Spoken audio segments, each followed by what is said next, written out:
The two older brothers were clever and sharp, but the youngest was quiet and honest to the point of being simple-minded. Everyone called him Dumbling. He was often teased, ignored, and given the worst of everything in the family. One day, the eldest son went into the forest to chop wood. His mother gave him a delicious sweet cake and a bottle of fine wine to take with him. Deep in the forest, he met a little old man with grey hair and shabby grey clothes. I am so hungry and thirsty. Please, give me a piece of your cake. The eldest son looked at the old man with a scornful eye.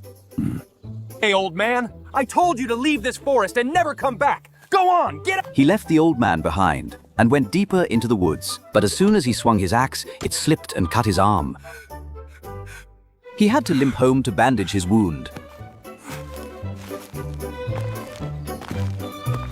The next day, the second son went into the forest. His mother also packed him a fine cake and good wine. And just like his brother, he chased the old man away cruelly. As a punishment, his axe cut his leg, and he had to crawl home in pain. Finally, Dumbling asked his father to let him go. The father reluctantly agreed, but gave him only a cake made of ashes and a bottle of sour beer. Deep in the forest, the little grey man appeared again. Dumbling looked at him with kind eyes. He smiled gently and held out his poor little bundle.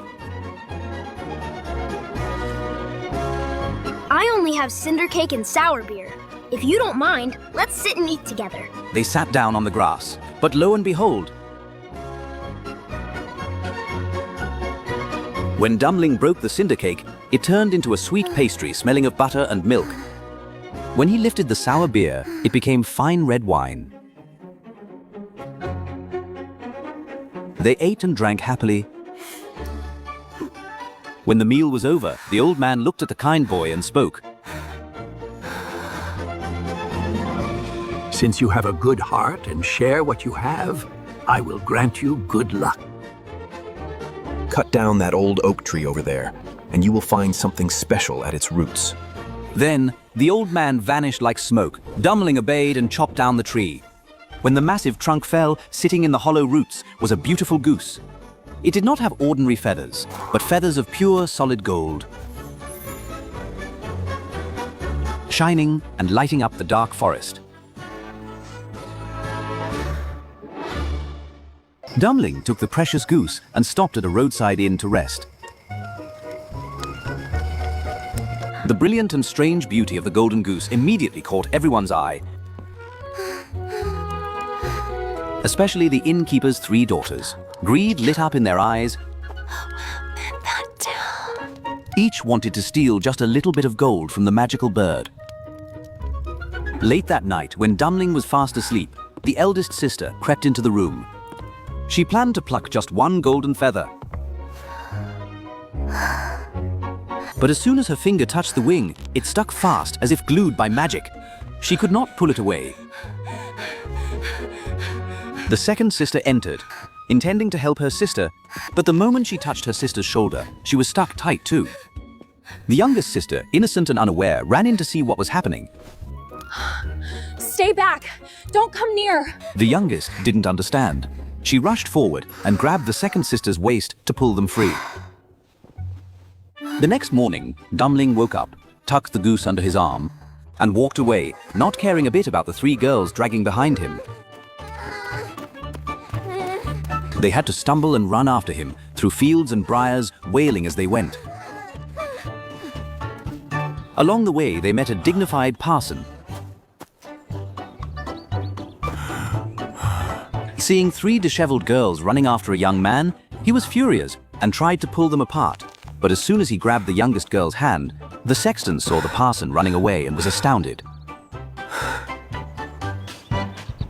Because the christening was about to start, the sexton tried to keep the pastor from leaving. And of course, with the golden goose's magic, he was stuck too. Then, 2 farmers working in the fields tried to rescue the sexton, but they suffered the same fate. So a line of 7 people ran like a snake behind Dummling towards the capital. In the kingdom, the king had a daughter who was beautiful, but so sorrowful that she never smiled. Whoever makes the princess laugh shall marry her. Just then, Dumling's parade passed under her balcony. Seeing the fat parson being dragged along, the skinny sexton tumbling over, and the 3 muddy girls stuck together, the princess could not hold it in. Her eyes went wide, and then a giggle escaped her lips. The laughter grew louder and louder until she held her belly and laughed until tears streamed down her face. The king was overjoyed.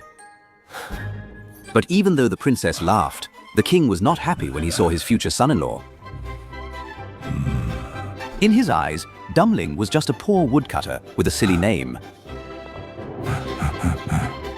He decided to break his promise by setting impossible tasks.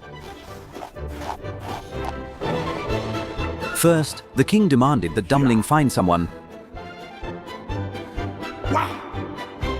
who could eat the entire royal cellar of bread before he could marry the bride. Dummling didn't know what to do. So he went back to the forest where he met the old man. There, he found a man sitting sadly, tightening a belt around his stomach, looking miserable. I have eaten a whole oven full of rolls, but I am still so empty. Dummling happily led him to the palace. To the court's amazement, the stranger attacked the bread seller, eating as if he had never eaten before.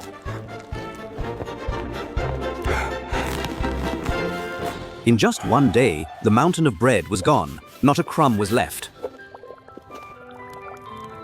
But the king was stubborn. He set a second condition, even harder. Find someone to drink all the king's wine, aged for 100 years. Once again, Dummling brought back the man from the forest who was burning with thirst. And in no time, the huge barrels were drained to the bottom. Furious that his plans had failed, the king demanded one last thing, a task he believed no mortal could do. A ship that could sail on land as smoothly as it sails on water. Dummling went back to the old oak tree where it all began. The little grey old man was waiting for him there, smiling kindly. I have eaten for you and I have drunk for you. Now I give you this ship. All this I do because you were kind to me. As he spoke, the old man waved his hand. A magnificent ship with full sails appeared from the mist, gliding over the green grass, cutting through the land just as it would the waves, heading straight for the castle. When the magical ship stopped right before the castle gates, the king was stunned into silence. He knew he could no longer fight against destiny and magic. The palace gates opened wide.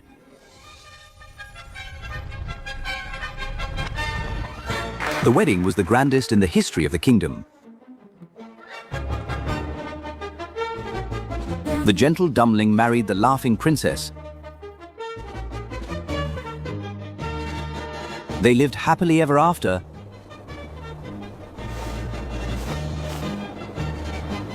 Ruling the kingdom with kindness.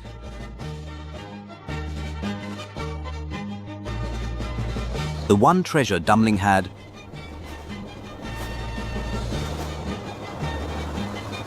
more of than anyone else.